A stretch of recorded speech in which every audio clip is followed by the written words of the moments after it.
ഞാനും അങ്ങനെ അക്സെപ്റ്റ് ചെയ്തില്ല. അപ്പോൾ അല്ല, അത് കേട്ടാവും. കാരണം നമ്മൾ ഓരോ നിമിഷവും മൂവിയിലും കോൺട്രവേഴ്സി ആയിക്കൊണ്ട് കുഴപ്പമില്ല കേട്ടോ. ഇത്ര ആൾ പറയാതിരുന്നാൽ മതിയില്ലേ.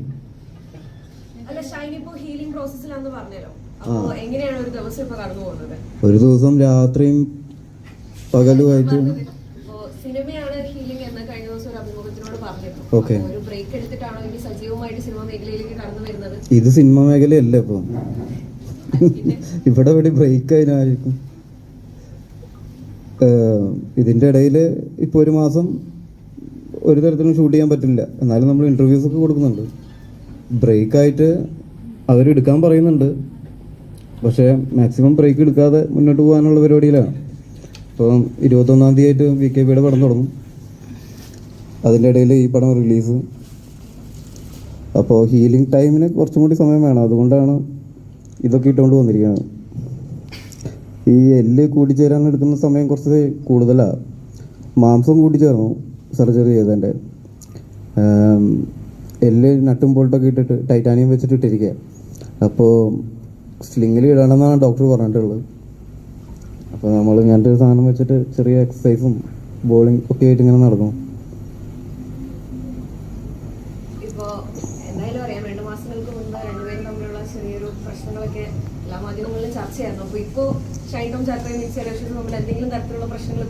ഞങ്ങൾ കണ്ടിട്ട് എന്തെങ്കിലും പ്രശ്നമുള്ള പോലെ തോന്നുന്നുണ്ടോ? അപ്പൊ പ്രശ്നമൊന്നും ഉണ്ടാവില്ല. ഇല്ല, അന്നത്തെ ഇഷ്യൂ എല്ലാവർക്കും അറിയാലോ, വ്യക്തമായിട്ട് അറിയാം. കാരണം ഞാനത് അഡ്രസ്സ് ചെയ്തോട്ടെ. അത് കുഴപ്പമില്ല. ഓക്കെ. അപ്പോൾ ഇതിൻ്റെ ഒരു കാര്യം പറയുകയാണെങ്കിൽ എനിക്ക് എന്തുകൊണ്ട് അതങ്ങനെ മൂവ് ചെയ്യേണ്ടി വന്നു എന്നുള്ളതിൻ്റെ ഒരു ചെറിയൊരു കാര്യം. ഇപ്പം ഷൈൻ ചേട്ടൻ സിനിമയിലോട്ട് വരുന്നത് കമൽ സാറിൻ്റെ അല്ലേ? അല്ല, കമൽ സാർ ത്രൂ അല്ലേ? അതേപോലെ ഒരു കാലത്ത് ഞാൻ +2 പഠിക്കുന്ന സമയത്ത് വിജയമാത സ്കൂളിൻ്റെ മുന്നിൽ എനിക്ക് ആദ്യമായിട്ട് എനിക്ക് അഭിനയിക്കണം എന്ന് പറഞ്ഞ ഒരു ആർട്ടിസ്റ്റ്, മുന്നിൽ കണ്ട് പറയുന്ന ഒരു ആർട്ടിസ്റ്റ് ഷൈൻ ചേട്ടനാണ്. അങ്ങനത്തെ ഒരു സ്റ്റോറി ഉണ്ട്, ആർക്കും അറിയില്ല. അപ്പോൾ എൻ്റെ മുന്നിൽ വന്ന് നിൽക്കുന്ന ഒരു ആദ്യത്തെ ഒരു ആർട്ടിസ്റ്റാണ്. ആൻഡ് പറയട്ടെ, യെസ്. അപ്പം അത് നമ്മൾ പേഴ്സണലി ഞങ്ങളൊരു ഇടവകക്കാരൊക്കെയാണ്. അപ്പോൾ നമുക്കത് ഒരു സ്പെഷ്യലായിരിക്കും. ആ പേഴ്സൺ എന്ന് പറയുന്നത് സ്പെഷ്യലായിരിക്കും. പിന്നെ പോകെ അദ്ദേഹത്തിൻ്റെ ഉയർച്ചകളും കാര്യങ്ങളൊക്കെ നമ്മൾ ഭയങ്കരമായിട്ട് ഒരു ആർട്ടിസ്റ്റ് എന്ന നിലയ്ക്കും മുന്നോട്ട് പോകുമ്പോൾ ഭയങ്കരമായിട്ട് ഇൻഫ്ലുവൻസ് ചെയ്തിട്ടുണ്ട്. ഞാൻ ഓരോ സ്റ്റേജിൽ മുന്നോട്ട് പോകുമ്പോഴും അത് ഇൻഫ്ലുവൻസ് ചെയ്തിട്ടുണ്ട്. അന്ന് അദ്ദേഹം ചെയ്ത അന്യം റസൂലൊക്കെ ചെയ്തിരിക്കുന്ന സമയമാണ് എൻ്റെ ഓർമ്മയിൽ എന്നോട് സംസാരിച്ചിട്ടുണ്ടത്. അപ്പം ആഫ്റ്റർ ദാറ്റ് കുറേ കാലങ്ങൾക്ക് ശേഷം പല ഇൻ്റർവ്യൂസൊക്കെ കാണുമ്പോഴും ഒരു ഹൈപ്പർ പരിപാടി കാണുമ്പോഴും എന്നോട് ഞാൻ പലരുടെയും വാച്ച് ചെയ്യാറുണ്ട്. ഇപ്പോൾ ഐശ്വര്യലക്ഷ്മിയൊക്കെ പറഞ്ഞു കേട്ടിട്ടുണ്ട്, ഷൈൻ എന്ന് പറയുന്നത് ഇൻ പേഴ്സൺ അങ്ങനെയല്ല എന്നുള്ളൊരിതുണ്ട്. ഇപ്പം നമ്മൾ മൂവി ചെയ്യാൻ ഞാനൊരു തീരുമാനം എടുക്കുമ്പോഴും എനിക്ക് ആ ഒരു കുറേ കാലത്തിന് ശേഷം നമ്മളുടെ ഒരു നാട്ടുകാരൻ്റെ ഒപ്പം അല്ലെങ്കിൽ ഞാൻ അഡ്മയർ ചെയ്യുന്ന ഒരു ആർട്ടിസ്റ്റിൻ്റെ ഒപ്പം ഞാൻ ആ സ്പേസ് ചെയ്യുവാണ് എന്നുള്ളൊരു ഫീലിംഗ് എനിക്കുണ്ടായിരുന്നു. And we did it. അടിപൊളിയായിരുന്നു. ഒരു കാര്യത്തിൽ എനിക്ക് ഒരു തരത്തിലും ഇതുവരെയും ഒരു മാറ്റമില്ലാത്തൊരു കാര്യം, ഹിസാൻ അടിപൊളി പെർഫോമറാണ്. ഒരു വ്യക്തി എന്ന നിലയ്ക്ക് എനിക്ക് പേഴ്സണലി അറിയില്ല. പിന്നെ ഒരു സ്പേസിലുണ്ടായ ഒരു അനുഭവം എനിക്കത്ര ഞാൻ നോക്കിക്കണ്ട ഒരാളിൽ നിന്ന് വരുന്ന ഒരു ചെറിയൊരു മനഃപൂർവ്വം ആയിരിക്കില്ല മേ ബി, പക്ഷേ ഇറ്റ്സ് ഓക്കെ. ഇതൊക്കെ നമ്മൾ സംസാരിച്ച ഐസി മീറ്റിംഗിലാണ് സംസാരിച്ചതാണ്. പക്ഷേ ഞാനത് എക്സ്പെക്ട് ചെയ്തില്ല. ഞാനും അങ്ങനെ അക്സെപ്റ്റ് ചെയ്തില്ല. ഓക്കെ. അപ്പോൾ അത് കേട്ടാവും. കാരണം നമ്മൾ ഓരോ നിമിഷവും മൂവിയിൽ മാത്രമല്ല, ആളുകളെ എൻ്റർടൈൻ ചെയ്യിപ്പിക്കാനായിട്ടുള്ള ഫൺ രീതിയിലുള്ള സംസാരങ്ങൾ ചിലപ്പോൾ ലൂസ് ടോക്ക് പോലെ മറ്റുള്ളവരെ ഹേർട്ട് ചെയ്യുന്നത് നമ്മൾ പലപ്പോഴും അറിയാറില്ല. എല്ലാവരും ഒരേപോലെ ഇല്ലല്ലോ.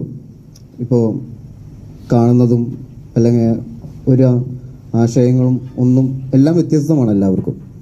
അപ്പോൾ അതിലുള്ള വ്യത്യസ്തത നമ്മൾ അല്ലെങ്കിൽ അതേപോലെ ഒരു കാര്യം കേൾക്കുമ്പോഴും 5 പേരും 5 രീതിയിലാണ് എടുക്കുന്നത്. എല്ലാവർക്കും അത് എൻജോയബിൾ ആയിരിക്കില്ല. അത് പലപ്പോഴും എനിക്ക് മനസ്സിലായിരുന്നില്ല. അങ്ങനെ എൻ്റെ ഭാഗത്ത് നിന്ന് എന്തെങ്കിലും ഹേർട്ടായിട്ടുണ്ടെങ്കിൽ സോറി. എനിക്ക് പറയാനും ഇതൊക്കെ പേഴ്സണലി പറയേണ്ട കാര്യമാണ്. മീഡിയാസിന് മുന്നിൽ ഇങ്ങനെ വന്നിരുന്ന് പറയേണ്ട കാര്യമല്ല എന്ന് തോന്നുന്നു. അല്ല, ഇപ്പൊ നമ്മൾ അങ്ങനെയാണെങ്കിൽ ഓക്കെ അല്ല അല്ല വിൻസി പറയട്ടെ, അത് conclude. Let me conclude it if we both are okay. Let's conclude it. ഇത് ഇത്രയും ഒരു കോൺട്രവേഴ്സ്യൽ ആയിട്ടുള്ളൊരു വിഷയമായിരുന്നു. അപ്പം എനിക്ക് ഒരൊറ്റ കാര്യമുള്ളത് ഉണ്ടായിരുന്നത്, ഇപ്പം ക്യൂ സ്റ്റുഡിയോയിൽ തന്നെ ചേട്ടൻ പറയുന്നുണ്ട്, കാര്യങ്ങൾ അഡ്മിറ്റ് ചെയ്യുന്നുണ്ട്. ആൻഡ് ആ മാറ്റത്തിൽ എനിക്ക് വേറെ എന്തുകൊണ്ടാണ് പിന്നെ ഹോൾഡ് ബാക്ക് ചെയ്യുന്നത്, അല്ലെങ്കിൽ ഒന്നിൻ്റെയും പിടിച്ചു വെക്കേണ്ട ഒരു ആവശ്യമുണ്ടെന്ന് എനിക്ക് തോന്നുന്നില്ല. ആ മാറ്റം എന്ന് പറയുന്നത് ഇദ്ദേഹം എന്ന് പറയുന്ന വ്യക്തിയോട് അത്രയും റെസ്പെക്റ്റ് ആണ് എനിക്കിപ്പോൾ ഫീൽ ചെയ്യുന്നത്. അത് ഞാനും അത്ര പെർഫെക്റ്റ് ആയിട്ടുള്ളൊരു പേഴ്സണൊന്നുമല്ല, but I respect that. And എനിക്കത് അത്ര എനിക്ക് പറയാനുള്ളൂ. അല്ല, ഞാൻ വിചാരിക്കുന്നത് എപ്പോഴും മാറ്റം ഉണ്ടാവേണ്ടത് നമ്മളിലാണ്, എന്നിൽ നിന്നാണ്, അല്ലെങ്കിൽ നമ്മളിൽ നിന്നാണ് മാറ്റങ്ങൾ ഉണ്ടാവേണ്ടത്. നമ്മൾ ക്ലിയർ ചെയ്തിട്ട് എന്തെങ്കിലും മുന്നോട്ട് പോകാനുണ്ടെങ്കിൽ അത് ക്ലിയർ ചെയ്ത് മുന്നോട്ട് പോകാൻ നമുക്ക് അവസരം തന്നിട്ടുണ്ട് ഈ ജീവിതത്തിൽ. ആ അവസരം കിട്ടുന്ന സമയത്ത് നമ്മളത് ഉപയോഗിക്കുക. ആൻഡ് ഈ ഒരു കോൺട്രവേഴ്സി കാരണം എനിക്ക് യുവർ ഫാമിലീനെ കുറേ ഡ്രാഗ് ചെയ്തു എന്നുള്ളൊരു ഫീലിംഗ് എപ്പോഴും ഉണ്ട്. അതൊരു ഗിൽറ്റായിട്ട് എൻ്റെ മനസ്സിലുണ്ട്. എനിക്കത് ഒരിക്കലും ടേക്ക് ബാക്ക് ചെയ്യാൻ പറ്റില്ല. ഗിൽറ്റ് എപ്പോഴും ഉണ്ടാവും. അത് പ്രശ്നമൊന്നുമില്ല, അവർക്ക് പറഞ്ഞാൽ മനസ്സിലാവും. കാരണം അവർക്കും നമ്മളെപ്പോലെ അല്ലെങ്കിൽ പെൺമക്കളുള്ളതല്ലേ. അപ്പോൾ എന്താണ് ഒരു പെൺകുട്ടിക്ക് ഹേർട്ടാവണത്, എന്താണ് ഒരു ആൺകുട്ടിക്ക് ഹേർട്ടാവണത് എന്നുള്ളവർക്ക് മനസ്സിലാക്കാൻ പറ്റും. ഇനി ഇതിനെപ്പറ്റി സംസാരിക്കണ്ട തോന്നുന്നു. ഷൈന അല്ലേ, നിങ്ങൾക്ക് ഏതാണ് ഇഷ്ടം? അപ്പൊ അതായിരുന്നാലല്ലേ ഇത് ഇഷ്ടപ്പെടാൻ പറ്റുള്ളൂ.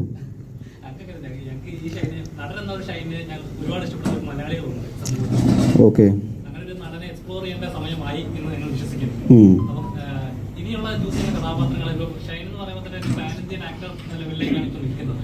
അപ്പം ഇപ്പോൾ പോകുന്ന ഒരു ഫേസിലൂടെ നോക്കുമ്പോഴേക്കും എങ്ങനെ ചെയ്യുന്ന ഇനിയുള്ള കഥാപാത്രങ്ങൾ എങ്ങനെ ചൂസ് ചെയ്യണം എന്നൊക്കെ ഒരു ഏകദേശം പ്രിപ്പറേഷൻ ഓഫ് ഗ്രാഫ് ഉണ്ടോ? എല്ലാ ക്യാരക്ടേഴ്സും തമ്മിൽ വ്യത്യസ്തത ഉണ്ടായിരിക്കണം എന്ന് വിശ്വസിക്കുന്ന ഒരാളാണ് ഞാൻ. അതായത് ഒരേ ടൈപ്പ് ക്യാരക്ടർ ആവരുത്. ഇപ്പോൾ പോലീസ് ക്യാരക്ടർ തന്നെ 10 ചെയ്യുമ്പോൾ 10 പോലെ ഇരിക്കണം. അത് നമ്മളൊരു 50 ചെയ്താലും 500 ചെയ്താലും 500 പോലീസുകാരും 500 പോലീസുകാരായിട്ട് തന്നെ ഇരിക്കണം. അല്ലാതെ ഒരു പോലീസ് ചെയ്ത് കഴിഞ്ഞാൽ അടുത്തത് പോലീസ് ചെയ്യില്ല. ആ വ്യത്യസ്തതയല്ല. ഓരോ ക്യാരക്ടറിനും നമുക്ക് പറഞ്ഞിട്ടുണ്ട്, നമ്മൾ 500 പടം കഴിഞ്ഞിട്ടും അതിൻ്റെ ഒരു സ്റ്റില്ല് കണ്ടു കഴിഞ്ഞാൽ നമ്മൾക്കെങ്കിലും ഒരു വ്യത്യസ്തത കണ്ടുപിടിക്കാൻ പറ്റണം. അത് ഏത് പടത്തിലത്തെയാണ്, അല്ലെങ്കിൽ ഏതാ ക്യാരക്ടറെന്ന്. അത് ചിലപ്പോൾ മീശയിലായിരിക്കാം, മുടിയിരുന്നതിലായിരിക്കാം, കൈ മടക്കി വയ്ക്കുന്നതിലായിരിക്കാം, ബട്ടൺസ് ഇടുന്നതിലായിരിക്കാം, ഡ്രസ്സിങ്ങിലായിരിക്കാം, അല്ലെങ്കിൽ ആക്ഷൻസിലായിരിക്കാം. ആ വ്യത്യസ്തത കൊണ്ടുവരാൻ ശ്രമിക്കാറുണ്ട്. ഇടക്കാലങ്ങളിൽ ഒരേപോലെയുള്ള ക്യാരക്ടേഴ്സ് ഉണ്ടാവാൻ കാരണം ഈ തെലുങ്ക് സിനിമയിൽ അഭിനയിക്കാൻ തുടങ്ങിയതിന് ശേഷം അവിടെ 1.5 വർഷമൊക്കെയാണ് ഒരു പടം എടുക്കുന്നത് തീർക്കാൻ. അപ്പോൾ ഈ 1.5 വർഷം നമ്മൾ ആ കണ്ടിന്യൂറ്റി വെച്ചിട്ട് തന്നെ ഇവിടെ ഒരു 15 പടം ചെയ്യുന്നുണ്ടായിരിക്കും. അപ്പോൾ ആ വ്യത്യസ്തത മുഴുവനായിട്ട് അതിൽ കൊണ്ടുവരാൻ പറ്റിയിരുന്നില്ല. ഇനിയിപ്പോൾ മുന്നോട്ടുള്ള സമയങ്ങളിൽ കുറച്ചും കൂടി അറ്റ് എ ടൈം ഒരു പടം ചെയ്ത് വളരെ ക്ലിയർ ആയിട്ട് ആ വ്യത്യസ്തത കൊണ്ടുവരാൻ ശ്രമിക്കുന്നുണ്ട്. പലപ്പോഴും നമ്മുടെ ശ്രമങ്ങൾ പ്രകടമായിട്ട് കാണാറില്ല. ഇനി പ്രകടമാക്കാൻ ശ്രമിക്കാം കൂടുതൽ. വിദ്യാഭ്യാസത്തിനെ കുറിച്ച് പറയുന്നത്, അതായത് പഠിപ്പിക്കുന്ന രീതികളായാലും ആളുകളെ എങ്ങനെയാണ് വിദ്യാഭ്യാസം എന്ന് ഇപ്പോഴത്തെ കുട്ടികളെ പഠിപ്പിക്കുന്ന രീതികൾ ഡിഫറെൻ്റ് ആണ്. അതിപ്പോൾ പുസ്തകത്തിലെ വാചകങ്ങളല്ല പഠിപ്പിക്കേണ്ടത്, വിദ്യാഭ്യാസം അങ്ങനെയല്ല എന്നൊരു ഇതുണ്ട്. കാരണം പണ്ടൊക്കെ എന്ന് പറഞ്ഞാൽ തെറ്റ് ചെയ്താൽ തെറ്റെന്ന് പറയാനും ശാസിക്കാനും ശിക്ഷിക്കാനും ഒരു അധികാരം ഉണ്ടായിരുന്നു. പക്ഷെ ഇന്ന് അങ്ങനെയല്ല. ഇന്ന് ശാസിച്ചാൽ അതിനെതിരെ കേസ് എടുക്കുന്ന ഒരു നാട്ടിലാണ് നമ്മൾ ജീവിക്കുന്നത്. അതന്നെ എനിക്കും പറയാനുള്ളത്, കേസ് എടുക്കണതാണ് ഫസ്റ്റ് പ്രശ്നം. അപ്പോൾ അങ്ങനെയുള്ള ഒരു സിസ്റ്റമാണ്. അപ്പോൾ സൂത്രവാദിക്കുന്ന സിനിമ ഒരു ഡിഫറെന്റ് മെത്തേഡ് ഓഫ് ടീച്ചിങ് ആണോ പ്രേക്ഷകർക്ക് നൽകുന്നത്? ഇതിൽ ക്രിസ്റ്റോ പറയുന്നുണ്ട്, ഒരിക്കൽ നമ്മുടെ പുള്ളിയുടെ സഹപ്രവർത്തന മകനൊരു ഡൗട്ട് വന്നു, അത് ക്ലിയർ ചെയ്ത് കൊടുത്തു. അപ്പം അവൻ്റെ കൂട്ടുകാരനെ വിളിച്ചു കൊണ്ടുവന്നു. ഇപ്പോൾ ഒരു 10-15 പേരുണ്ട് ഇതിൻ്റെ മുകളിൽ ഞാൻ ക്ലാസ് എടുക്കുന്നത്. പിന്നെ 10ാം ക്ലാസ്സുകാർക്ക് നമ്മൾ ക്ലാസ് എടുക്കാറില്ല, കാരണം പബ്ലിക്കായിട്ട് പരീക്ഷ എഴുതുന്നതാണല്ലോ. അപ്പോൾ അടുത്ത കൊല്ലം വാന്ന് പറഞ്ഞു വിടുന്നുണ്ട് ഒരു പെൺകുട്ടീനെ ചേരാൻ വരുന്നു. നമ്മൾ ഇഷ്ടമുള്ള ജോലി ഇഷ്ടമുള്ള ആളുകൾ ഇഷ്ടമുള്ള രീതിയിൽ ചെയ്യുമ്പോൾ അത് ഇഷ്ടപ്പെടുന്ന ആളുകൾ, അത് ഇഷ്ടപ്പെടാത്ത ആൾക്കാർക്ക് പോലും ചിലപ്പോൾ അത് പെട്ടെന്ന് ഈസി ആയിട്ട് മനസ്സിലാക്കാൻ പറ്റുമായിരിക്കും. ഇഷ്ടപ്പെടാത്ത ജോലി ചെയ്യുന്ന അല്ലെങ്കിൽ ഇഷ്ടപ്പെടാതെ ചെയ്യുന്നവരാണ് കൂടുതൽ നമ്മൾ. ഇപ്പോൾ നിങ്ങളിലാണെങ്കിലും ഞങ്ങളുടെ ഇടയിലാണെങ്കിലും ഈ താല്പര്യമില്ലാതെ ജോലി ചെയ്യുന്ന ഒരുപാട് പേരുണ്ട്, അല്ലെങ്കിൽ ഇഷ്ടപ്പെട്ട മേഖലയിൽ എത്തിപ്പെടാൻ പറ്റാത്തവർ. ഇപ്പോൾ നമ്മളൊക്കെ ഭാഗ്യം കൊണ്ട് ഇഷ്ടപ്പെട്ട മേഖലയിൽ ഇപ്പോൾ വർക്ക് ചെയ്യാൻ പറ്റുന്നുണ്ട്. അങ്ങനെ പറ്റാത്ത ഒരുപാട് പേരുണ്ട്. ആ ഇഷ്ടപ്പെട്ട മേഖലയിൽ വർക്ക് ചെയ്യുന്ന സമയത്ത് അത് പെട്ടെന്ന് ആൾക്കാർക്ക് മനസ്സിലാവും, അല്ലെങ്കിൽ ആൾക്കാരുമായിട്ട് കമ്മ്യൂണിക്കേറ്റ് ചെയ്യാൻ പറ്റും. അത് വിദ്യാഭ്യാസത്തിലും അതെ.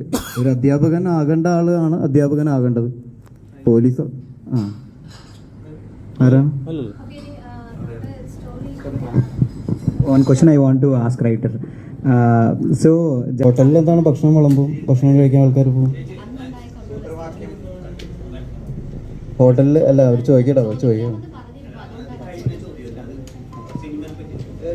this is about the film.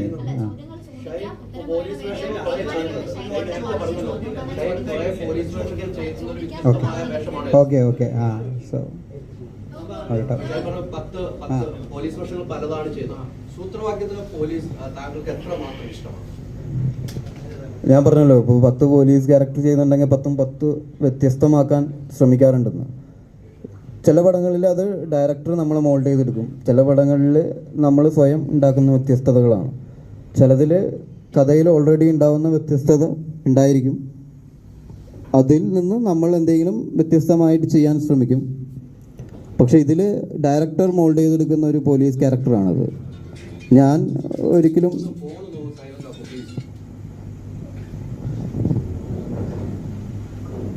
ഇപ്പം എൻ്റെ സ്വഭാവം നിങ്ങൾക്കായ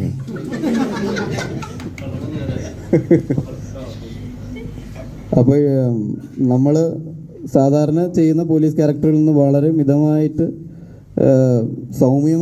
സൗമ്യനായിട്ട് പെരുമാറുന്ന ഒരു ക്യാരക്ടറാണത്. ഞാൻ ഉണ്ടയിൽ ചെയ്തിരുന്ന കുറച്ച് അഗ്രസീവായിട്ടുള്ളൊരു ഛത്തീസ്ഗഡിലേക്കൊക്കെ പോകുന്ന പോലീസ് ക്യാമ്പിൽ നിന്ന് പോകുന്ന പോലീസുകാരനായിരുന്നു. ക്രിസ്റ്റഫറിൽ കുറച്ചും കൂടിയും നെഗറ്റീവ് ഷെയ്ഡുള്ള, കുറച്ച് തമാശയൊക്കെ പറയുന്ന, ഫണ്ണി ആയിട്ടുള്ള, എന്നാൽ ഉള്ളിൽ നെഗറ്റീവ് ആയിട്ടുള്ള ഷെയ്ഡുള്ളൊരു പോലീസുകാരനായിരുന്നു. തല്ലുമാലയിലാണെങ്കിൽ കുറച്ച് ഇടിയും ബഹളവും ആയിട്ടുള്ള ഒരു പോലീസുകാരനായിരുന്നു. ഇതാണെങ്കിൽ പിള്ളേരെ ഭയങ്കര ഇഷ്ടമുള്ള, അല്ലെങ്കിൽ പിള്ളേരോട് ഭയങ്കര സൗമ്യമായിട്ട്. ഇപ്പം ടീച്ചർ വന്നിട്ട് വിൻസിയുടെ ക്യാരക്ടർ ഒരു സ്കൂളിലെ ടീച്ചറാണ് കണക്കെടുക്കുന്നത്. അപ്പോൾ അവരുടെ ക്ലാസ്സിൽ പിള്ളേർ വരുന്നില്ല. അപ്പോൾ എൻ്റെ അടുത്ത് വന്ന് പരാതി പറയുമ്പോൾ ഞാൻ പറയുന്നുണ്ട്, പിള്ളേരല്ലേ, ചെറുപ്പക്കാരല്ലേ, അപ്പോൾ ഒരു നാക്കിൽ പറഞ്ഞു കഴിഞ്ഞാൽ അവർക്ക് മനസ്സിലാവും. പക്ഷേ സീരിയസ് ആവേണ്ട സമയത്ത് സീരിയസ് ആവുന്നുണ്ട്. അതാണ് അതിൻ്റെ വ്യത്യസ്തത. പിന്നെ കൊച്ചിയിലെ ഹോട്ടലിൽ നടക്കുകയായിരുന്നില്ല, ആക്ച്വലി ചാട്ടവും ഓട്ടമൊക്കെ ആയിരുന്നു. ഹലോ കൊച്ചിയിലെ വിൻസിയുടെ കഥാപാത്രങ്ങൾ പല സിനിമയിലും വെറൈറ്റി കഥാപാത്രം. ടീച്ചർ എന്ന കഥാപാത്രം ഇതിനു മുമ്പ് ചെയ്തിട്ടുണ്ട്? ഇല്ല, ടീച്ചർ ക്യാരക്ടർ ഞാൻ ചെയ്തിട്ടില്ല. ഒരു ആഡിൽ ചെയ്തിട്ടുണ്ട്, റോണി ചേട്ടനായിട്ടുള്ള ഒരു ആഡിൽ ചെയ്തിട്ടുണ്ട്. പക്ഷെ അതിലും വ്യത്യസ്തമായിട്ടുള്ള ഒരു ക്യാരക്ടർ. അമ്മ ടീച്ചറല്ലേ? അമ്മ ടീച്ചറല്ലേ? എൻ്റെ അനിയത്തിനെ പഠിപ്പിച്ചിട്ടുണ്ട് LKG, UKG-ലാണോ വിജയമാതയില്. രണ്ടുപേരും അമ്മമാരും ടീച്ചറാണ്. അപ്പൊ ഈ ഒരു കഥാപാത്രത്തിൽ സ്വന്തം അമ്മ എത്രമാത്രം ഇൻവോൾവ് ആയിട്ടുണ്ട് ടീച്ചർ എന്നതിൽ? ഇല്ല, അതിൽ ഇൻവോൾവ് ആയിട്ടില്ല. കാരണം അമ്മ കുറച്ചും കൂടെ മറ്റിങ്ങനെ ആയിട്ടുള്ളൊരു ടീച്ചറായിരുന്നു. ഇപ്പം ഭയങ്കര സോഫ്റ്റാണ്, പക്ഷെ ആയിരുന്നു. പക്ഷേ ഈ ടീച്ചർ അങ്ങനത്തെ അല്ല. ഈ ടീച്ചർക്ക് കുറച്ച് ക്ലാസ്സിൽ കുട്ടികൾ കയറുന്നില്ല, മര്യാദയ്ക്ക് പഠിപ്പിച്ചിട്ടും കയറുന്നില്ല. പകരം സാറിൻ്റെ അവിടേക്കാണ് കുട്ടികൾ ഓടുന്നത്. അതിൻ്റെ ഒരു വിഷമം എന്നേ ഉള്ളൂ. ബാക്കി നല്ല കുട്ടികളെ അത്യാവശ്യത്തിന് ടേക്ക് കെയർ ചെയ്യുന്ന ഒരു ടീച്ചറാണ്. എൻ്റെ അമ്മ വേറൊരു ടൈപ്പ് ഓഫ് ടീച്ചറാണ്. ഈ മക്കളെ കുറച്ച് അടിച്ച് ഒരു ടീച്ചറാണ് ഞാൻ കണ്ടിടത്തോളം. എനിക്ക് കുറേ അടിയൊക്കെ കിട്ടിയിട്ടുണ്ട്. ബാക്കിയുള്ള പിള്ളേരുടെ മുന്നിൽ വെച്ചിട്ട് എന്നെ അടിച്ചിട്ടുണ്ട്. പക്ഷെ അങ്ങ് അത്രയ്ക്ക് സ്ട്രിക്റ്റ് ആയിട്ടുള്ളൊരു ടീച്ചറാണ്. പഠിക്കാത്തതിനുള്ള കുരുത്തക്കേട് കാണിക്കുന്നതിനാണ്.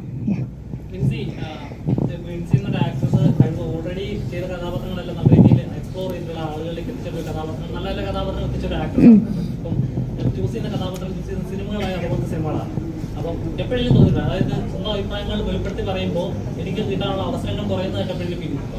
റിഗ്രറ്റ് തോന്നിയിട്ടുണ്ടോ? റിഗ്രറ്റ് അവസരങ്ങൾ കുറയുന്നതിനൊന്നും റിഗ്രറ്റ് അങ്ങനെ തോന്നിയില്ല. നമ്മൾ ചെയ്ത കാര്യങ്ങൾ ആർക്കൊക്കെ എങ്ങനെ ഇമ്പാക്റ്റ് ചെയ്യുന്നു എന്നുള്ളത് കുറച്ച് കാലം കഴിഞ്ഞ് ചിന്തിക്കുമ്പോഴാണ് എനിക്ക് റിഗ്രറ്റ് തോന്നാറുള്ളത്. അല്ലാതെ സിനിമയായിട്ട് കണക്ട് ചെയ്തിട്ട് റിഗ്രറ്റ് തോന്നിയിട്ടില്ല. അവസരങ്ങൾ കുറയോ അങ്ങനെയൊന്നുമില്ല. വരേണ്ടത് വരും, പോകേണ്ടത് പോകും എന്നുള്ളൊരു ട്രാക്കിലാണ്. For every student, teacher is the first crush. In this film, mostly everyone comes to you and talk to you, like they're very close. Okay, so like, did you feel anything special, like connected to your mom with that thing, like about crush? Malar miss type ഒന്നും അല്ലത്. Shine, do you have any teacher crush? Yeah, I have a teacher crush in 4th standard. വിജയമാതയിൽ പഠിപ്പിക്കുന്ന സമയത്ത് honey teacher കണക്കെടുക്കാൻ വന്ന ടീച്ചറാണ്. Teacher വന്ന ക്ലാസ്സിൽ കയറി വൈകി 4x5 6x8 അങ്ങനെയാണ് ചോദ്യം ചോദിച്ചു തുടങ്ങുക. അടിയൊക്കെ കിട്ടിയിട്ടുണ്ട് അന്ന്. പക്ഷെ ഉത്തരം പറഞ്ഞ കാരമിൽക്കിൻ്റെ ഒരു മിഠായി ഇല്ല അന്നത്തെ, കണ്ടിട്ടുണ്ടോ? അത് തരുമായിരുന്നു. എനിക്ക് കണക്കൊന്നും അറിയില്ല, കണക്ക് ഇഷ്ടമല്ല. പക്ഷെ ആ ടീച്ചർ വന്നിട്ട് ടീച്ചറുടെ ഒരു ഇമേജ് പിള്ളേരുടെ ഇടയിൽ ടീച്ചറിനെ തന്നെ നമ്മൾ നോക്കിയിരുന്നു പോകും. അത് കണക്ക് പഠിക്കാനായിട്ടല്ല, എന്താണെന്നറിയില്ല. ടീച്ചറുടെ ബിഹേവിങ്ങും ടീച്ചറുടെ പെരുമാറ്റവും ടീച്ചറുടെ കുസൃതിയും അല്ലെങ്കിൽ ടീച്ചറുടെ ചോദ്യം ചെയ്യലും പിന്നെ ആ ജെന്യൂനിറ്റി. ഇപ്പോൾ ഉത്തരം പറഞ്ഞ മിഠായി തരാമെന്ന് പറഞ്ഞാൽ കറക്റ്റായിട്ട് ഉത്തരം പറഞ്ഞാൽ മിഠായി തരും.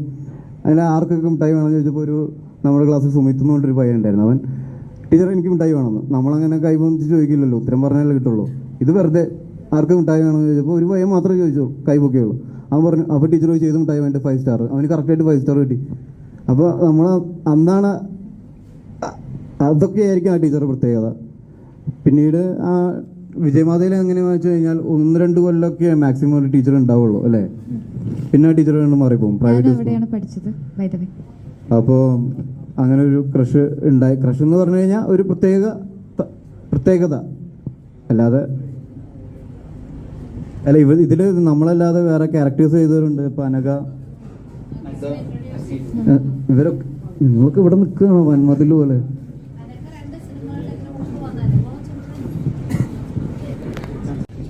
എന്തിൻ്റെ കാര്യം ചോദിക്കണം? ജാനകി വരുന്ന സ്റ്റേറ്റ് ഓഫ് കേരള സിനിമയുടെ ജാനകി എന്ന പേര് കാരണം സിനിമ വെളിയിലോട്ട് ഇറങ്ങുന്നത് ബോർഡ് തടങ്ങി വെച്ചിരിക്കുകയാണ്. അതിപ്പോ അവരോടല്ലേ, സെൻസർ ബോർഡിനോടല്ലേ ചോദിക്കേണ്ടത്? അതെ, അപ്പൊ എനിക്കത് ഇപ്പം ഒരു സിനിമ എന്ത് കാണണം എങ്ങനെ കാണണം എന്ന് തീരുമാനിക്കുന്നത് ഒരു 1-2 പേരല്ലല്ലോ. ഒരു തിയേറ്റർ അല്ലെങ്കിൽ OTT പോലത്തെ പ്ലാറ്റ്ഫോംസിലൂടെ എല്ലാവരും സിനിമ എല്ലാ തരം സിനിമകളും കാണുന്നതാണ്. അപ്പോൾ ഒരു പേരിന്റെ പേരിൽ ഒരു മതത്തിന്റെ പേരിൽ അല്ലെങ്കിൽ ഇങ്ങനെ ഒരു പേരുണ്ട് അതുകൊണ്ട് ഈ സിനിമ വെളിയിൽ വിടരുത് അല്ലെങ്കിൽ പേര് ജാനകി എന്നുള്ള പേര് ഏത് മതത്തിന്റെ പേരിലാ? സീതയുടെ പേരിലാണ്. അതാരാ പറഞ്ഞു? അത് ഒരു സംസ്കാരമല്ലേ, ഒരു നാടിലത്തെ ഒരു വ്യക്തിയുടെ പേരായിരുന്നില്ലേ അത്. ഈ സീത ഹിന്ദു ആണെന്ന് പറഞ്ഞിട്ടുണ്ടോ എവിടെയെങ്കിലും? അല്ലെങ്കിൽ ജാനകി ഹിന്ദു ആണെന്ന് പറഞ്ഞിട്ടുണ്ടോ? ഈ ഇന്ത്യയിലുള്ള അല്ലെങ്കിൽ ഈ പ്രദേശത്തുള്ള ക്യാരക്ടറല്ലേ. അല്ലെങ്കിൽ ഒരു വൈഫ് ഓഫ് രാമ. ഹിന്ദു നദി സംസ്കാരം എന്നാണ് പറയുക. അതിന് സംസ്കാരമാണത് ആക്ച്വലി. ജാതി മത വർഗ നിറ വ്യത്യാസമില്ലാതെ പറയേണ്ട കാര്യങ്ങൾ പറയാനുള്ള ഒരു കലാരൂപമാണ് സിനിമ. അപ്പൊ അതിന് പോലും ഇങ്ങനെ ഒരു വിലക്ക് വരുമ്പോ അപ്പൊ നമുക്ക്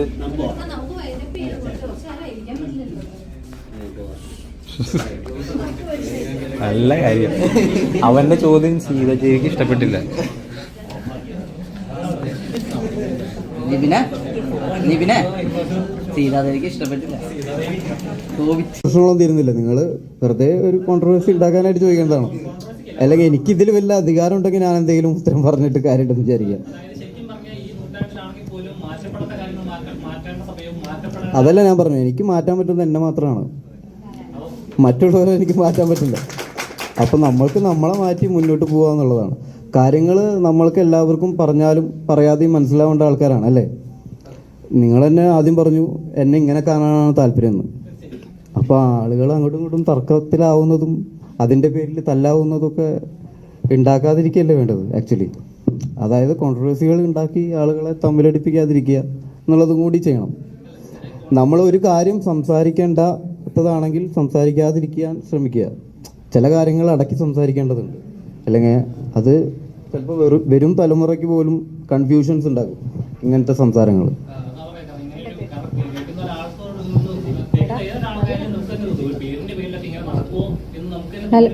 hello okay okay thank you hello, പടത്തിനെ കുറിച്ച് എന്തെങ്കിലും ചോദ്യങ്ങൾ?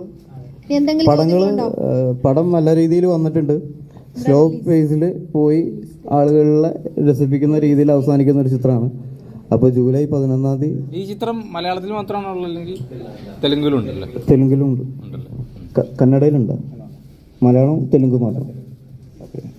കാണാൻ പോകുന്ന പ്രേക്ഷകരോട് എന്താണ് നടൻ എന്ന നിലയിലും നടി എന്ന നിലയ്ക്ക് പറയാനുള്ളത്? ഒരു നല്ല സിനിമയായിരിക്കും. അപ്പം ഇതിൽ ഏറ്റവും കൂടുതൽ വേറെയും അടിപൊളിയായിട്ട് പെർഫോം ചെയ്ത ആൾക്കാരാണ് ഇവിടേക്ക് ഇരിക്കുന്ന നമ്മുടെ പുതുമുഖങ്ങൾ. അപ്പോൾ അവർക്കൊരു ബ്രേക്ക് ത്രൂ ആയിരിക്കും, സിനിമയിലൂടെ ഒരു അടിപൊളി ബ്രേക്ക് ത്രൂ ആയിരിക്കും എന്ന് ഞാൻ വിശ്വസിക്കുന്നു. അവർക്കാണ് ഈ ഒരു സിനിമ സത്യം പറഞ്ഞു കഴിഞ്ഞാൽ അവരുടെ സിനിമയാണിത്. അപ്പോൾ എല്ലാവരും പോയി കാണണം, സിനിമയെ സപ്പോർട്ട് ചെയ്യണം. ബാക്കി കാര്യങ്ങളൊക്കെ മാറ്റി വെച്ച് ഈ പറഞ്ഞ പോലെ ഇത് ജൂലൈ 11 ഈ മൂവിയുടെ ക്രാഫ്റ്റ് നിങ്ങൾ മനസ്സിലാക്കിയിട്ട് പോയി കാണണം എന്നുള്ളതാണ് റിക്വസ്റ്റ് ചെയ്യാനുള്ളത് എല്ലാവരുടെ. എല്ലാവരും തിയേറ്ററിൽ തന്നെ കാണണം. അഭിപ്രായം വന്നു കഴിഞ്ഞാൽ നിങ്ങൾ പോയി കാണുക, കണ്ടിട്ട് മാത്രം അഭിപ്രായം പറയുക. Okay. Thank you so much. എല്ലാവരും സപ്പോർട്ട് ചെയ്യണം. ജൂലൈ